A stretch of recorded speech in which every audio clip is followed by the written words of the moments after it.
6. 1, 2, 3, 4, 5, 6. So f is this one, so that's at 4. F prime is the slope, that's going down 1 and over 2, so that's negative 1/2. G at that point is 2, and G prime is that slope going down 2 and over 1, that's negative 2. So 2 times negative 1/2 minus 4 times negative 2. Underneath, 2 squared goes, so over 4. That's negative 1 plus 8, so that's 7/4. Ooh, this one's fine. Right, I want to find dy dx. So, 2 ways you can do it. What I did, I'm going to do my substitution. If v is that natural log of x, I'm going to take this, I'm going to substitute it in for v. So u is just natural log of x minus 1 over natural log of x. And then I'm going to take that and substitute it in for u, because that's what u is. So y is tangent of natural log of x minus 1 over natural log of x. Now I take the derivative of that, because now I have y in terms of x, so dy dx is just the derivative. Derivative of tangent is secant squared, leave the inside alone. Then I multiply by derivative of the inside. Derivative of natural log is 1 over x minus, this is natural log of x to the negative 1 power, which means I'm doing quotient rule. Or I guess it's negative natural log of x to the negative 1 power. Bring this down, that's positive natural log of x to the negative 2 power. Derivative of natural log is 1 over x.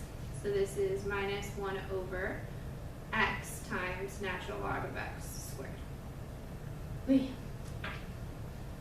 Now I plug in x equals e, so I need to know what natural log of e is. So it's saying e to what power gives me e, so natural log of e is just 1. So this is 1 minus 1 over 1, which is 1 minus 1, which is just 0. And I know this is 0 because this is one of my factors, so if you have anything times 0, it's going to give you 0. So your answer is just 0.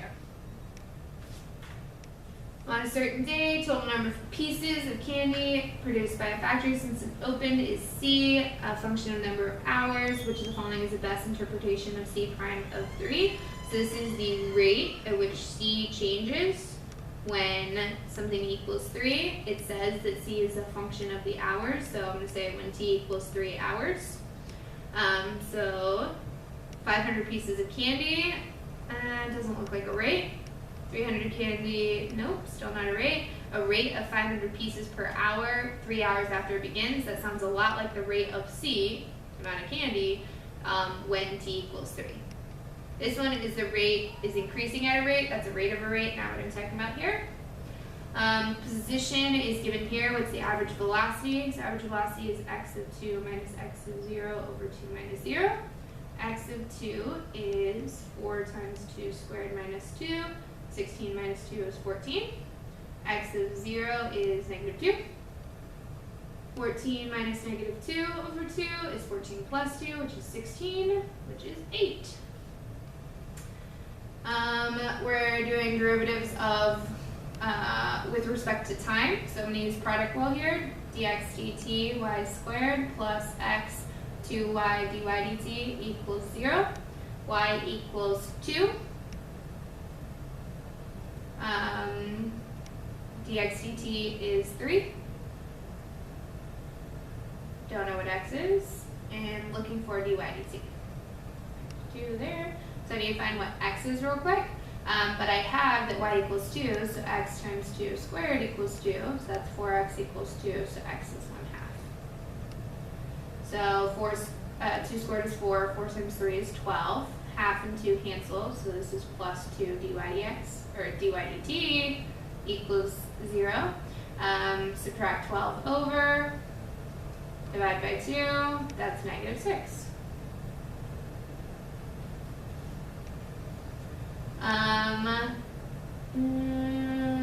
Okay, I'm checking limit, continuous, and differentiability.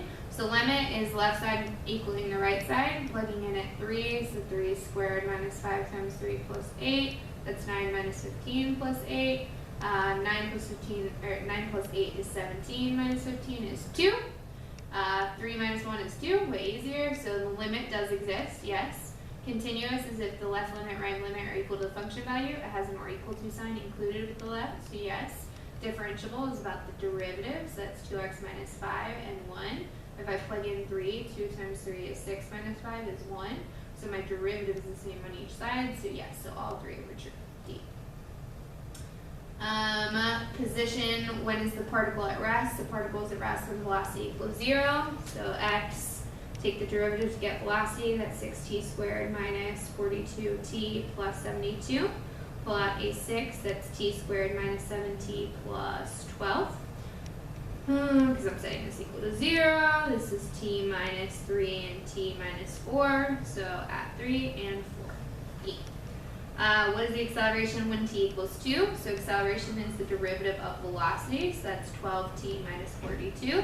Plug in at 2. That's 24 minus 42, which is negative 18, I think.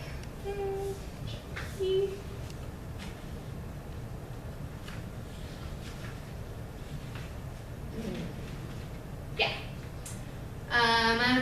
Concave upwards, so I need to find f double prime. So f prime, derivative of 2 goes away. This is just negative 1/6 x cubed. Bring the 3 down, that's negative 1/2 x squared. Minus 2x. Second derivative is, right there. Bring the 2 down, that's negative x minus 2. But this is x, negative x plus 2, so x equals negative 2. At negative 2, if I plug in 0, that's 0 minus 2, so at 0 that's negative. And then if we plug in negative 3, negative 3 is positive 3 minus 2 is positive. So it is concave upwards for less than negative 2 or negative infinity to negative 2. Alright, here I've been given the volume of a cone. The radius and the height both increase at a rate of 1/2, so drdc and dHdt are 1/2. And height is 9, radius is 6. I need to take the derivative because I'm looking for the rate which velocity, volume, so I'm looking for dv dt.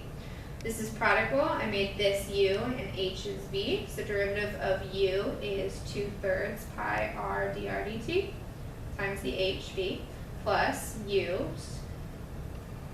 Derivative of h would be dh dt. And now I plug in. Radius is 6. dr dt is 1/2. Height is 9.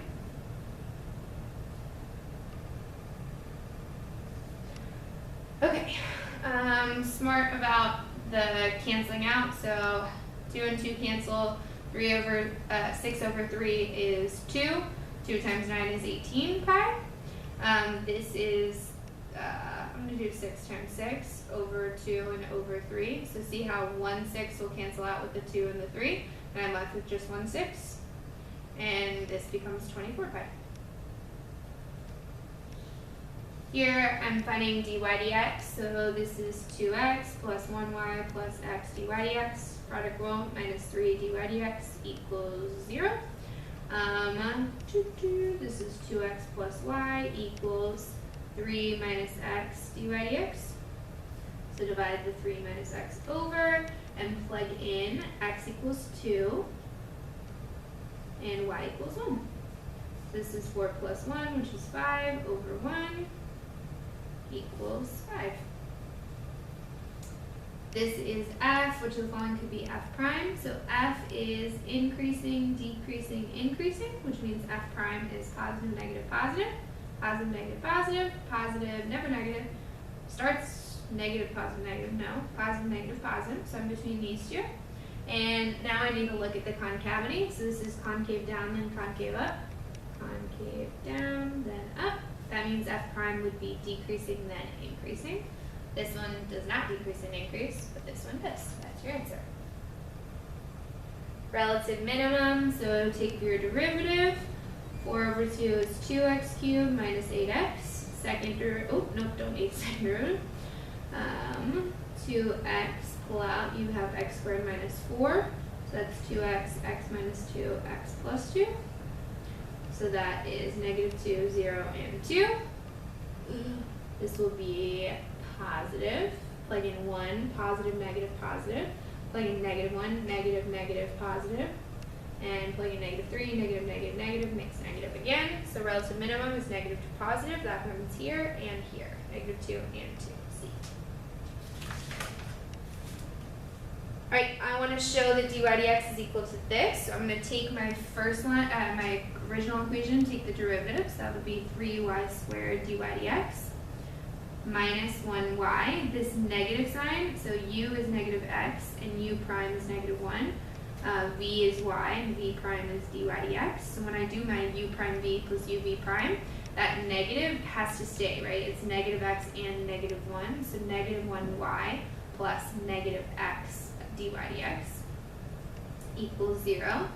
I'm going to add the y over. So this is 3y squared dy dx minus x dy dx equals y. Pull out the dy dx. I'm going to show all my work here because it is asking me not what is the answer, but to show it. So I'm going to be extra careful to show all my work. Y over 3y squared minus x, which hopefully checks out. Yep, good. Write the equation for the tangent line. So it's y minus 1 equals slope x plus 1. To find the slope, I'm just going to literally plug into my slope formula. So dy dx at negative 1, 1 equals 1 over 3 times 1 minus negative 1. That becomes plus, so that's 3 plus 1, which is 1 over 4. There's my equation of the tangent line. Where is the tangent line vertical? So that is dy dx undefined, which means denominator equals 0. So I'm going to take my denominator, my 3y squared minus x equals 0. 3y squared equals x. I can take this and substitute in for x. Y cubed minus x is 3y squared. Y equals 2.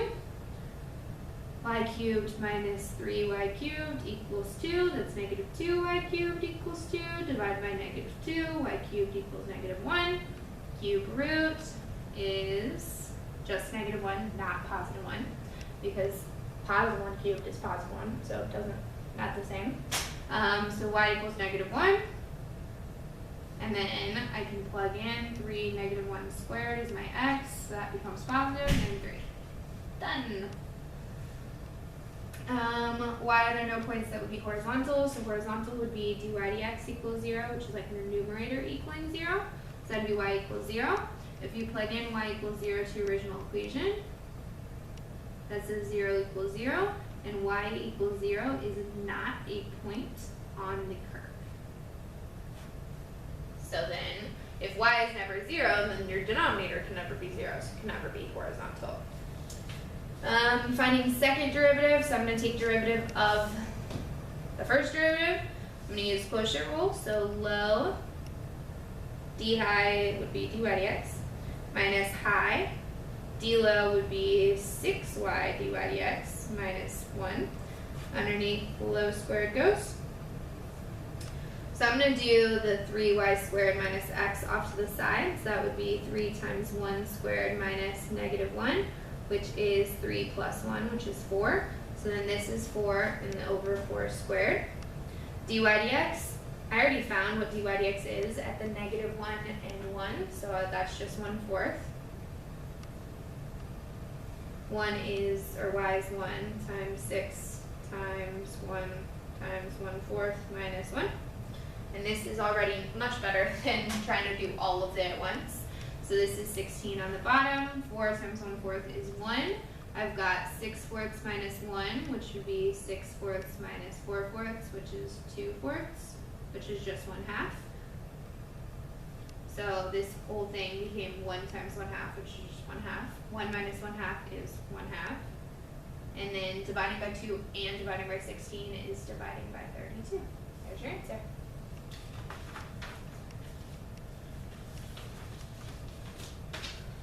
Find the slope of the line tangent to the graph of h at x equals, so this is just finding h prime of pi. Don't need the whole tangent line, just the slope, so the derivative. First, I'm going to find my h prime of x. So h is this right here. Derivative of sine is cosine of 2x times derivative of the inside. Derivative of natural log of cosine would be 1 over cosine. Then derivative of the inside would be negative sine x. And derivative of e dx is just e dx. plug in at pi, so this is 2 cosine of 2 pi minus sine of pi over cosine of pi plus e to the pi. Sine of pi is 0, so this goes away. Cosine of 2 pi is -1, so this is -2 plus e to the pi. Obviously e to the pi, right? I don't know what that is, but you can just leave it like that. That's totally fine. So this is h prime of pi. Here I actually want the equation of the tangent line, so I'm going to make a y minus equals something x plus 1 right away. Let's find our derivative. R prime of x is f prime of g of x times g prime. Derive the outside, leave the inside alone, then derive the inside. R prime of -1 is f prime of g of -1 times g prime of -1. G prime of -1 is -1. G of -1 is 1, so this is f prime of 1. Go to 1, that's derivative right here. I'm going down 1, 2, 3, 4, and over 2, so -4 over 2 is -2. So that becomes 2, so that's my slope. Now I want to find the y value, so that's just r of -1 is f of g of -1. G of -1 is 1, so this is just f of 1, so that's the point. If this is 0 and this is 4, then the halfway point will be at 2. That's my point. And there's my equation, the tangent line. Here, p prime of x, derive the outside, leave the inside alone, then multiply by derive the inside. I need to make sure I put parentheses so all of it gets multiplied, 2x minus 1. Plug in 2, this is g prime, 2 squared minus 2 is 4 minus 2, which is 2. 2 times 2 is 4 minus 1 is 3. G prime of 2 is -2 times 3 is -6. D, I'm looking at quotient rule. So quotient rule tells me low d high minus high d low, and underneath the low squared goes. Low d high, chain rule, times 2, minus high d low, underneath low squared goes. Now at 1, f of 1 we've already found is 2. G prime of 2 times 1 would be g prime of 2, which is -2 times 2. Minus g of 2 is 1/2. F prime we already found was the -2, so this is going to be +1. And this is -8 plus 1, so it's -7. And f we already said was 2 squared is over 4, so then that is your derivative. Oops. Equation of the tangent line, so y minus equals something x plus 4. Let's find my point. Oh man, this sucks. F of -4, 1, 2, 3, 4, so that's right here. That is a slope of -1 and a point of just +1. That's +1. 64, right? -64, 2 times -64 is -128. That's my point, so plus 128. And now my slope is, W prime is 6x squared f of x plus 2x cubed f prime of x. Plug in, oh man, these are not nice. So this is the -128 times f prime. We just said was -1, so that's plus 128. And then 6 times 16 times 1. Gonna have to do that. 96.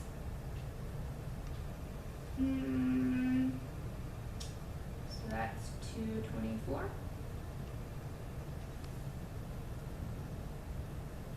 Okay. Y plus 128 equals 224 times x minus 1. I've got velocity, find the acceleration at 5. So acceleration at 5 is just the derivative of velocity. So I am going to, first things first, I'm going to put this velocity into my calculator. So 2 plus 15 cosine of pi x over 6. Now I'm going to find the derivative of that. So I'm going to do math. I'm going to go to derivative. Derivative with respect to x. If I want to pull that function down, then I need to do alpha trace. That's going to bring my y1 down. And then I'm just evaluating it at x equals 5. So my derivative is 3.926, and I have to give 3 decimal places. Doesn't matter if you round or if you just literally write the first 3 you see.